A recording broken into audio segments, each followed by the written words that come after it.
Halo semua, kenalin nama gue Ivan Agus dan selamat datang di cerita gue.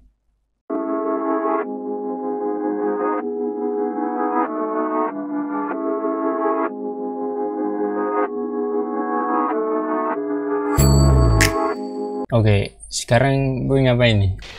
Jadi sebenarnya ini kali pertama gue mencoba buat show off atau memperkenalkan channel ini ke teman-teman dan keluarga deket gue gitu.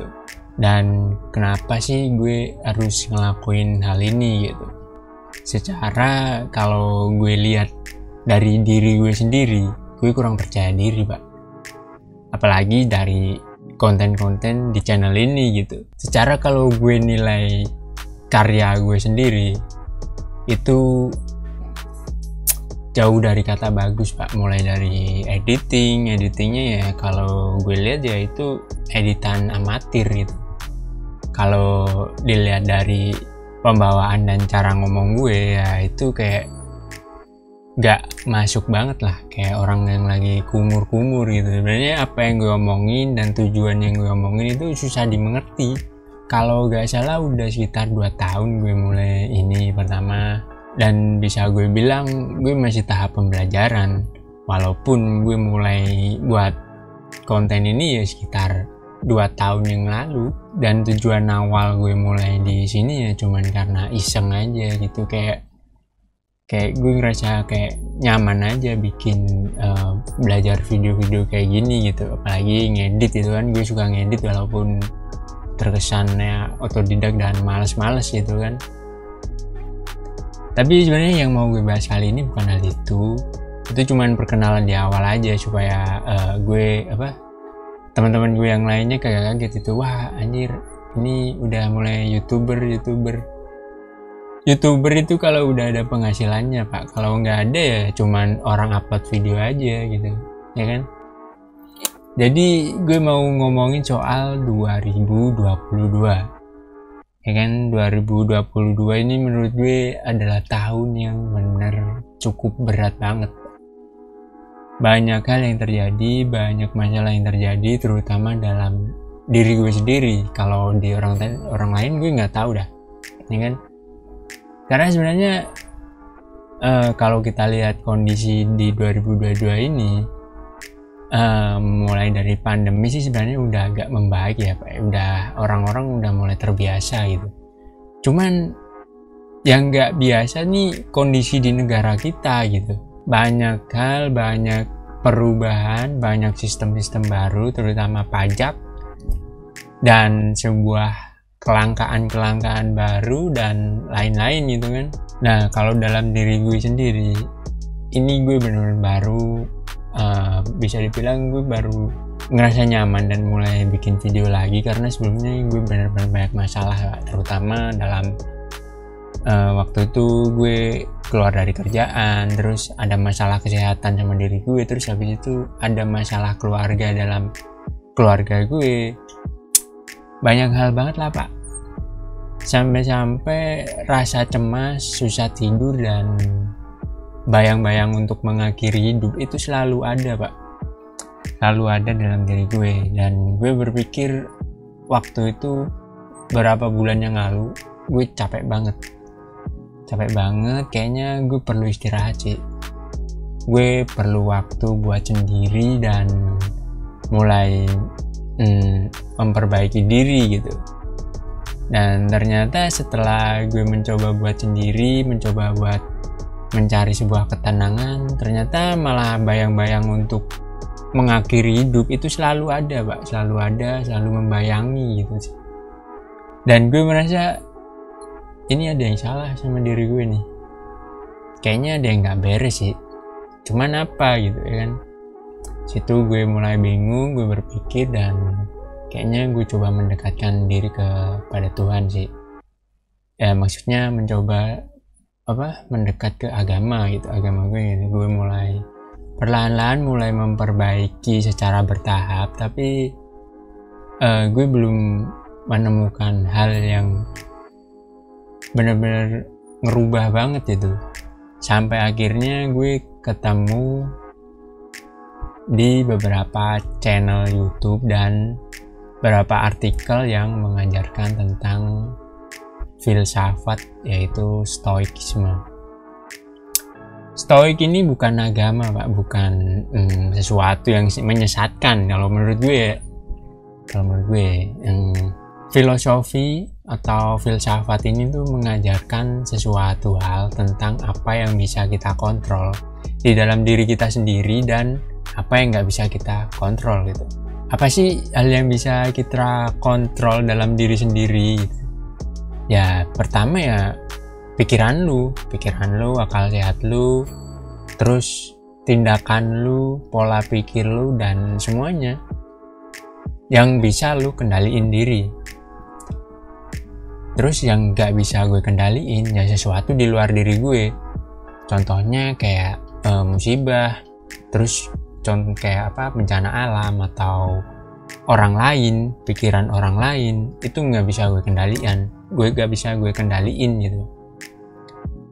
Dan gue harus menerima hal itu dan mencoba menjalani hal itu dengan sebaik mungkin gitu.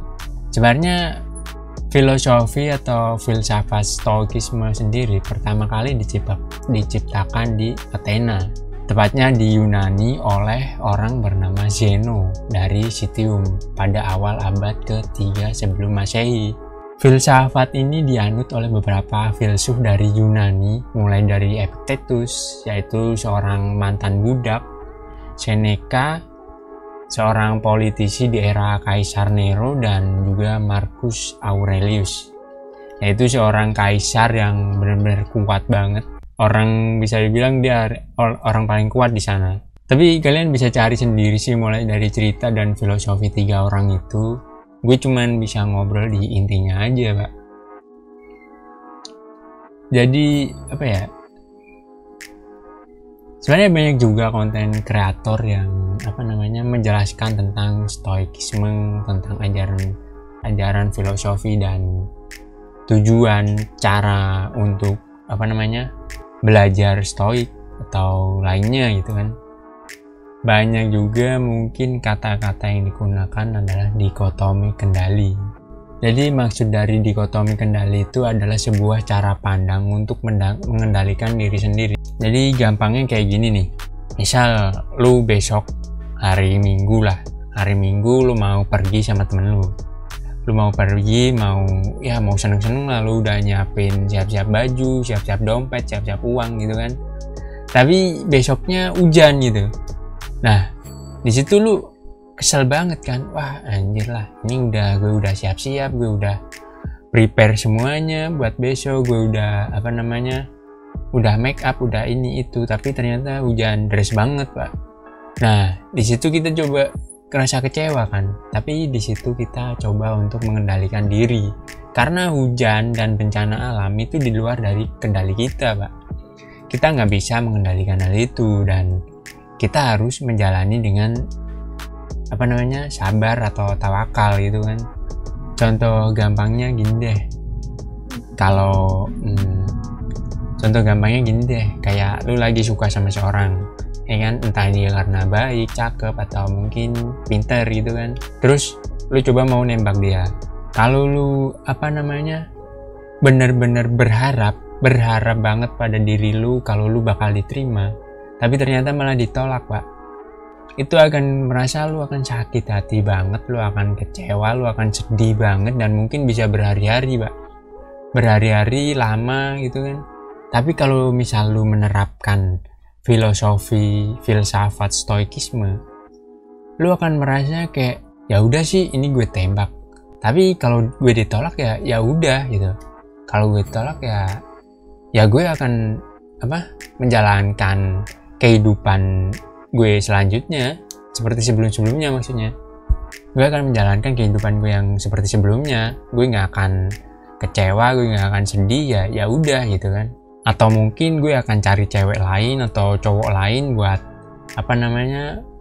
mencoba mengenal atau hubungan yang baru. Gue pasti kayak dapat gantinya, kayak berpikir kayak positive thinking gitu, Pak. Tapi bukannya ini malah ngebawa kita ke pikiran yang pesimis atau malas untuk berusaha gitu. Menurut gue enggak, cuy. Karena Karena ini tuh sama kayak tawakal gitu kan. Lu gini deh, lu pengen sesuatu tapi kalau lu nggak dapetin ya udah, kita coba cari cara lain. Jadi tetap berusaha, cuman kalau lu berusahanya tuh nggak bener-bener ngarepin banget kalau lu harus dapetin itu, lu harus punya itu, kayak gitu. Jadi kayak berpikir ya udah gitu kan. Ngerti gak sih? Gue sulit banget nih, soalnya gue kagak pakai nulis kalau di konten ini, jadi kayak gitulah, berantakan anjir. Tapi buat lo yang mungkin tertarik untuk mencoba belajar tentang filosofi atau filsafat stoikisme ini, gue harap lu nggak ngelihat secara setengah-setengah, apalagi dari yang gue jelasin tadi kagak jelas banget malah. Mending lu belajar dari bukunya langsung, lu baca artikelnya, jangan setengah-setengah baca artikelnya semua. Kalau bisa lu baca buku semua tentang stoikisme dan bahkan ajaran-ajaran dari tokoh-tokoh tersebut gitu kan. Soalnya karena nggak semua filosofi stoikisme ini bisa diterima oleh semua orang, Pak. Semua orang punya porsinya masing-masing, semua orang punya pikirannya masing-masing, punya batasannya masing-masing. Jadi gue yakin gak semua orang itu bisa masuk atau menjalankan ajaran ini dengan sempurna. Alih-alih lu memaknai sebuah filosofi ini dengan cara mengendalikan diri sendiri, tapi lu malah memaknai sebagai cara lain untuk bersikap apatis dan ignoran terhadap segala hal. Jadi lu ngerasa kayak nggak peduli gitu. Sebab akibat dari salah persepsi dari filosofi stoik ini, itu malah bikin lu jadi manusia yang kayak bodoh amatan. Jadi lu kayak nggak peduli pada kematian orang lain, hidup orang lain, bahkan nasihat dari orang lain lu nggak akan peduli gitu. Mungkin setelah lu nonton beberapa konten kreator yang menjelaskan tentang stoikisme atau artikel-artikel tentang stoikisme, lu akan merasa kalau filsafat ini sempurna banget, Pak. Ide-idenya tuh kayak sempurna banget dan lu ngerasa kayak cocok gitu. Tapi itu semua nggak akan bisa diterima oleh semua orang, apalagi untuk orang yang mereka tidak akan pernah bisa sempurna, Pak. Jangan sampai kita lupa kalau manusia penuh luka bisa mengalami trauma, dan tidak semuanya manusia yang mengalami trauma itu punya isi kepala, Pak. Makanya gue sarankan bijaklah untuk menanggapi suatu hal yang mungkin lu baru tahu dan lu rasa itu cocok buat diri lu. Pada intinya mendekatkan diri kepada agama dan ajaran-ajaran agama yang kita anut itu bukan sebuah cara yang terbaik dari semua hal yang ada di dunia ini, Pak. Sampai akhirnya setelah gue menemukan filsafat stoik ini, gue coba untuk belajar dan membaca coba cerita-cerita dari ajaran agama gue sendiri. Yang paling gue temukan yang ajaran benar-benar ngena banget di hidup gue yaitu kata dari sahabat Nabi Umar bin Khattab. Dia pernah berkata kayak gini, Pak. Apa yang melewatkanku tidak akan pernah menjadi takdirku, dan apa yang ditakdirkan untukku tidak akan pernah melewatkanku. Jadi kalau gue artikan tuh kayak gini nih. Gue gak takut sesuatu hilang dari diri gue, karena gue tahu, Pak, kalau itu bukan takdir gue, ya itu gak akan jadi punya gue gitu kan.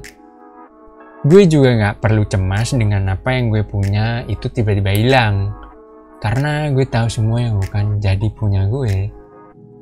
Mau gue berusaha keras kayak gimana pun, gue try hard kayak gimana pun, itu semua gak akan pernah jadi punya gue gitu kan. Begitu juga dengan sebaliknya gitu. Gue gak perlu bingung atau risau dengan apa yang belum gue dapetin selama ini, karena gue yakin, Pak, kalau itu semua akan gue dapetin, pasti bakalan datang sendiri dengan cara apapun. Jadi menurut gue ya santai aja gitu, ikhlasin, relain. Kalaupun itu bukan punya kita, maka akan hilang. Dan kalau itu ditakdirkan buat diri kita, pasti akan datang, Pak. Nah, itulah selama ini yang jadi masalah dalam diri gue, karena gue terlalu try hard buat ngejar dunia yang gue ekspektasikan. gue pengen punya segalanya sampai gue lupa kalau itu di luar dari kendali gue. Dan gue merasa sekarang udah mengerti tentang bagaimana cara gue hidup, dan gue merasa udah di jalan yang benar. Walaupun sebenarnya hidup gue sekarang juga nggak enak-enak amat, Pak. Jujur aja semenjak gue keluar dari kerjaan gue ya, rasa penyesalan, rasa sedih, dan rasa kecewa itu selalu ada. Tapi ya semua hal udah terjadi dan udah lewat, dan untuk apa untuk harus disesali gitu kan. Kehidupan akan berjalan terus, walaupun kita nggak mau jalan, kehidupan terus jalan. Jadi daripada gue berlarut-larut untuk melihat ke belakang, lebih baik gue jalan sambil melihat ke depan dan melihat orang-orang di sekitar gue, apa yang bisa gue lakuin dan apa yang bisa gue kendaliin dalam diri gue sendiri. Jadi itu aja sih konten gue hari ini. Sebenarnya apa ya, kalau misal gak ada yang bukan gak ada yang menarik, kalau misalnya gue ngomongnya gak jelas atau kurang dimengerti, semoga bisa jadi pelajaran buat gue ke depannya untuk jadi yang lebih baik lagi gitu. Dan selamat menunaikan ibadah puasa bagi yang menjalankan, dan sampai jumpa. Jangan lupa like, komen, dan subscribe. Thank you.